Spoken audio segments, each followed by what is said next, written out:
Bonjour tout le monde, bienvenue sur ma chaîne pour cette nouvelle vidéo. Dans cette vidéo, on va faire une présentation. Je vais vous présenter le dernier Retevis, le A61, qui vient d'arriver. Donc déjà, le contenu de la boîte, on va commencer par ça. Donc livret complet, câble de programmation, le petit pocket bien sûr, l'antenne qui va bien, le cordon USB de charge et le support de charge. Donc le support est bien entendu au format USB, d'où l'intérêt du câble livré avec. Voilà déjà pour la petite présentation du package, et je vais tout de suite vous présenter dans un premier temps les caractéristiques techniques de cet appareil, et on va passer à la présentation détaillée.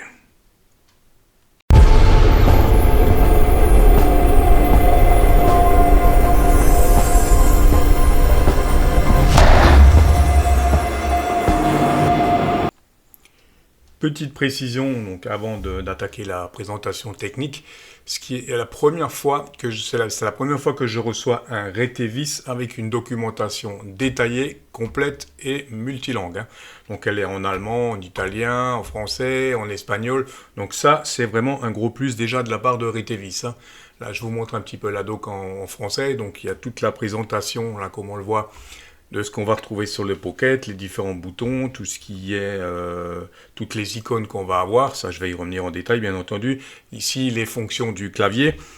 Ici, vous aurez tous les menus détaillés. On le voit. Donc, c'est vraiment une documentation qui est bien faite. Ça, c'est un gros plus chez Retevis. Voilà, et je vais donc tout de suite passer à la partie présentation caractéristiques techniques. Je vous fais donc une toute petite présentation des caractéristiques techniques avant de vous présenter le poste. Alors, donc ce poste est un UHF VHF 144, 146, 430, 440. Donc je n'ai pas encore testé, mais normalement c'est un poste bridé sur les bandes radiomoteurs. Je précise tout de suite, a priori. Donc on a fonction GPS, on a l'IP67, donc ça veut dire que ce poste est complètement étanche à l'eau. Tout est précisé ici. Donc le niveau de protection IP67 permet au talkie d'être utilisé normalement dans des conditions difficiles, comme de fortes pluies. Voilà, il peut fonctionner normalement après avoir été immergé dans 1 mètre d'eau pendant 30 minutes. Donc je ne m'amuserai pas à tester, mais voilà pour une des principales caractéristiques quand même de ce Pocket. On a une fonction GPS, ça c'est tout à fait nouveau. Donc vous allez pouvoir afficher vos coordonnées GPS et vous allez pouvoir les transmettre sur un autre Retevis A61. Ça peut être assez intéressant. Donc c'est un biband 2 m 70 cm, ça je viens de le dire, avec la réception aviation. Fonction d'alias, ça aussi c'est quelque chose d'assez nouveau. Vous allez pouvoir rentrer votre indicatif et un identifiant si vous voulez, et ça donnera ceci. Je vais vous présenter ça en détail tout de suite également. Une batterie longue, donc intégrée de 2200 mAh. Recharge par USB-C, ça devient du classique. Le mode VFO pour entrer les fréquences. Touche sub PTT, donc ça c'est pareil, c'est les deux touches de fonction customisables. On peut rajouter les fonctions qu'on veut, dont la fonction PTT pour le deuxième VFO. Voilà, on va revenir tout ça en détail. Et également la fonction pour rechercher automatiquement une fréquence UHF, VHF. Voilà pour les principales caractéristiques, et on va tout de suite passer à la présentation pratique. Après la présentation technique du poste, on va passer à la présentation du poste en lui-même. Donc comme tous les postes, il est assez classique, avec le clavier numérique. Ici, la touche dièse, ça je vais y revenir plus tard, qui va nous permettre d'accéder au clavier numérique ici, donc de passer des majuscules aux minuscules, aux symboles spéciaux, pour donner un nom à votre fréquence. Ça, je vais y revenir en détail tout à l'heure. Donc, avant de passer au reste, je vais déjà vous présenter le boîtier, bien sûr. Donc, de ce côté, on a la classique touche PTT et 2 touches de fonctions programmables. Une des fonctions intéressantes qui se répand de plus en plus sur ces petits pockets, vous allez pouvoir attribuer la fonction PTT pour le VFO2 à une de ces touches, K1, K2. Donc ça peut être intéressant. De l'autre côté, on va retrouver le classique sortie micro et un port USB. Donc ce qui est un petit peu dommage sur ce Pocket, c'est que le port USB est situé ici et ce port est un port de rechargement de la batterie. On n'a pas de port USB sur la batterie. Ça, c'est un petit peu dommage, hein. Donc si vous rechargez votre Pocket, vous êtes obligé de laisser la batterie dessus. Vous ne pouvez pas la charger séparément. Pourquoi on a ce port USB ici? C'est tout simplement pour respecter la norme IP67. Hein. Parce que d'origine, sur le poste, bien sûr, on a ce petit cache qui est vissé dessus, comme ceci. Hein. Voilà. Et pourquoi? Sur le cache, on le voit là, on a ces deux petits joints qui garantissent donc l'étanchéité et la norme IP67. Hein. Voilà un petit peu pour ça. Je vais tout de suite passer aux fonctions raccourci clavier. Donc, qu'est-ce qu'on a comme raccourci clavier? Déjà, là, on le voit, je suis sur une fréquence VHF d'un relais avec un reverse. Donc, en appuyant sur la touche étoile cadenas, un appui court, on va pouvoir écouter directement, là, on va avoir la fonction reverse. Donc, on va pouvoir écouter l'entrée du relais. Hein. Voilà, comme on le voit, ça, c'est la première fonction. Hein. Ensuite, on va avoir appui long sur le menu. Pour rechercher, donc là je suis en VHF, on le voit, avec les flèches je peux passer en UHF, voilà. Donc ça c'est la fonction recherche, hein, c'est-à-dire si vous avez un autre Pocket à côté qui est en train d'émettre sur une fréquence, vous allez pouvoir récupérer cette fréquence avec le CTSS et toutes les données de cette fréquence. Hein. C'est une fonction qui devient assez classique également. Hein. On va avoir la fonction scan, donc en mode VFO et en mode mémoire, en utilisant le bouton dièse en appui prolongé. Voilà, là je suis en train de scanner en mode VFO. J'arrête le mode VFO. Avec la touche dièse en appui court, on va également pouvoir modifier la puissance, comme on le voit ici. Voilà un petit peu pour les fonctions rapides du clavier. Et on va tout de suite passer à la programmation et je vais vous montrer un petit peu en détail la fonction GPS. Donc ce poste est plutôt conçu, on va dire, pour des opérations plus ou moins de secours, on va dire ça comme ça, hein, puisqu'il a un GPS intégré qui va vous permettre de transmettre vos coordonnées GPS ou de recevoir les coordonnées GPS d'un autre A61. Hein. Donc ça c'est assez intéressant. Et on a également une fonction d'identifiant qui va vous permettre automatiquement de savoir quel poste vous a appelé. Hein. Si vous êtes en groupe avec plusieurs rétrivis comme celui-ci, comme le A61, vous allez immédiatement savoir quel poste vous a appelé. Hein. Vous avez l'identifiant qui va s'afficher. Donc la fonction GPS et le système identifiant, je vais vous afficher là tout de suite ce que ça donne. Hein. On va voir ça tout de suite. Hein. Et ensuite, on va passer à la programmation à proprement parler. Je reviens rapidement sur la fonction GPS, puisque ce portable, comme je vous l'ai dit, a une fonction GPS. Hein. Vous allez dans le menu, vous avez un menu spécifique pour le GPS, pour l'activer. Hein. Ensuite, pour afficher le GPS, vous appuyez tout simplement sur Exit, voilà, et vous avez d'autres positions GPS qui s'affichent. Hein. Voilà, je vous mets à côté ce que ça donne.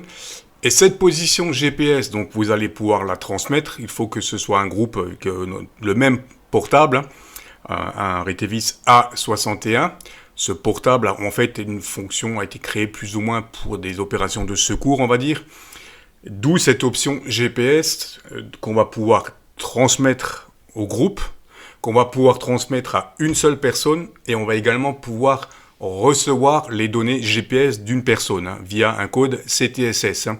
Si vous voulez savoir exactement où se situe tel et tel portable, vous lui envoyez un code CTSS que vous avez défini au départ et vous aurez en retour ses coordonnées GPS. Hein. Voilà ce qui est plutôt pas mal. Hein. Et comme je vous l'ai dit, ce Pocket a également une fonction d'identifiant. C'est-à-dire que vous allez pouvoir rentrer votre indicatif et un identifiant personnel à chaque radio. Et vous allez donc immédiatement savoir qui vous a appelé. Hein. Là également, vous voyez à côté ce que ça donne. Hein. Donc c'est une fonction assez intéressante également. Hein. Voilà. Et dans la foulée, je vais également, donc là on le voit, bon, on a la batterie, on a ici le shift, le GPS ici, la puissance ici, et je vous affiche également là toutes les icônes qui sont sur le portable. Voilà déjà pour ça, pour ce qui est donc de cette fameuse fonction GPS et les différentes icônes. Et je vais tout de suite passer à la partie programmation pour vous montrer tout simplement les différents menus et comment rentrer une fréquence manuellement. Je vais donc déjà vous présenter les différents menus. Donc on va sur menu. Donc on a ici le menu setting. Donc le menu setting, ça va être différents paramètres tels que le squelch, etc. Je vous montre ça. Donc on a le squelch, le step, le vox. Voilà un petit peu le Roger Beep. La puissance. PTT Look si vous voulez bloquer votre l'émission, etc. Les réglages de l'écran, la durée d'éclairage, etc. Voilà un petit peu. Donc ça, ce sont les réglages assez basiques. MDF-A et MDF-B, c'est pour l'affichage des fréquences. C'est-à-dire, je vous montre ça. Vous allez pouvoir afficher soit la fréquence, soit le canal plus la fréquence, soit le nom. C'est à vous de choisir ce que vous voulez ici. Voilà. Ensuite, on a le menu programme en lui-même. Donc le menu programme, c'est tout ce qui va toucher à la programmation de la fréquence qu'on veut mémoriser. Donc ça va être déjà dans un premier temps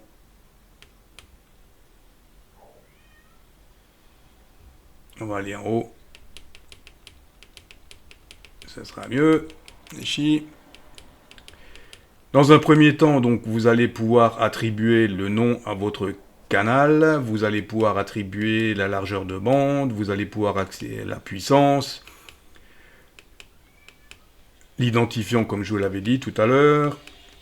Donc ça, ce sont l'offset, la direction, donc le channel memory pour sauvegarder, channel delete pour effacer, et ainsi de suite. Donc ça, c'est tous les paramètres qui concernent le canal que vous voulez sauvegarder. Ensuite, on a le menu scan. Donc là, ça va être toutes les options scan. Donc scan par CTSS, scan DSS, scan mode. Vous allez pouvoir définir un scan mode par défaut, etc. Toutes les fonctions scan. Scanner par groupe, groupe A, groupe B. Vous allez pouvoir créer des scan groupes, comme on dit. Et ici, vous avez donc radio info, c'est le dernier firmware, pour voir si vous êtes à jour. Et le dernier menu ici, donc GNSS, c'est tout ce qui touche au GPS, pour allumer ou éteindre le GPS, les infos du GPS, régler la time zone, etc. Voilà pour la présentation des menus. Et on passe donc, je vais tout de suite vous montrer juste pour mémoriser une fréquence manuellement. Pour la programmation d'une fréquence, ça peut paraître complexe, mais en fait, c'est pas aussi complexe que ça. Donc, pour entrer une fréquence, vous passez au normal que vous êtes en mode VFO. Voilà. Pour sauvegarder une fréquence, vous passez en mode mémoire. Et donc là, je suis en mode mémoire, VFO. Donc, admettons que je veuille sauvegarder, je l'ai déjà fait, mais je vais vous remontrer la manipulation. Donc, une fréquence sur le canal 1. Une fréquence simplex. Donc, je vais déjà sur menu, programme, ok. Channel name, on va commencer par ça, on va lui donner un nom. Bon là, je l'ai déjà fait, donc j'ai déjà affiché, comme on le voit, local. Mais je peux modifier, je fais exit. Voilà, exit, ça c'est fait. Ici, on le voit, je suis en minuscule. J'appuie sur la touche dièse pour passer en majuscule. Là, je suis en majuscule. Et les caractères spéciaux, j'appuie encore une fois. 1, 2, 3 et compagnie. Voilà, donc je reviens en majuscule. Je tape par exemple de nouveau le local. Donc JKL. La touche 6 pour MNO. Ok. Et 2 pour ABC. Ok, je valide. Ok. Ensuite, je vais tout simplement dans fréquence à réception. 145 250 et je valide. Oui, j'ai déjà validé, c'est pour ça qu'il me donne une erreur. Et en fait, quand on continue dans le menu, si vous n'avez pas mis d'offset ou de shift, la fréquence d'émission sera automatiquement la même que la fréquence de réception. Hein. RX, on l'a vu, donc si je vais sur TX, je vais avoir la même fréquence. Hein. Voilà pour la sauvegarde d'une fréquence simplex. On va voir tout de suite ce que ça donne. Donc là, je suis toujours en mode canal. Donc si je vais là, premier appui, il m'affiche canal 1. Deuxième appui, il va m'afficher la fréquence. Et troisième appui, il va m'afficher le nom. Hein. Voilà un petit peu. Hein. Et donc, si vous voulez maintenant, par exemple, rentrer une fréquence relais avec un shift, donc on revient en mode mémoire. On sélectionne le canal 2. Voilà. Menu. Programme. Channel name, donc on recommence l'opération, donc je vais lui donner un nom. Je vais juste l'appeler, donc petit ballon, donc je vais l'appeler en majuscule.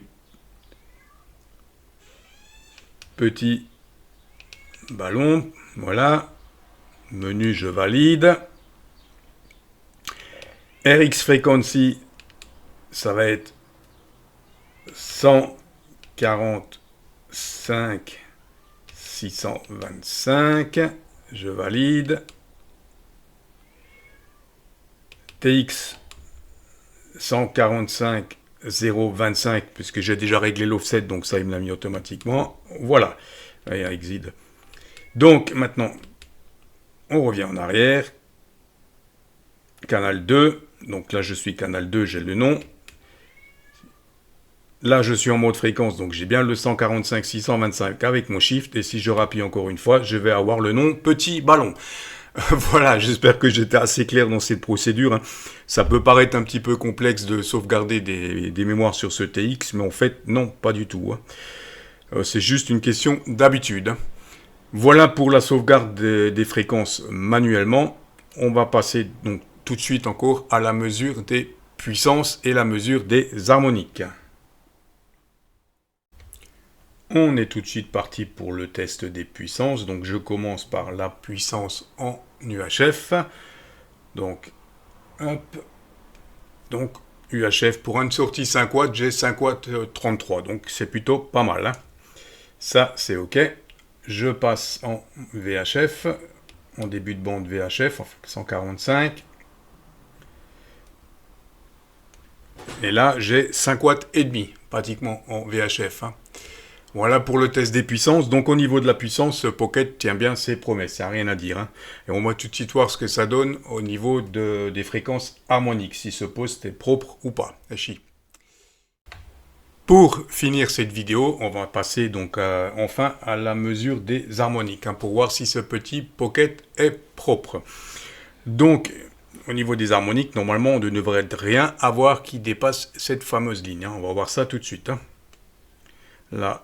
C'est parti, le signal se stabilise. Donc ici, c'est notre fréquence fondamentale, 145.00. Ici, on a une toute petite harmonique, mais qui ne dépasse pas le trait bleu. Donc, on peut dire que ce petit Pocket, il n'est pas propre à 100%, mais on va dire que c'est acceptable. Voilà pour la mesure des harmoniques. Et pour la présentation de ce petit Pocket, le Retevis A61. J'espère que cette vidéo vous aura intéressé. Je vous dis 73 et à très vite pour une nouvelle vidéo.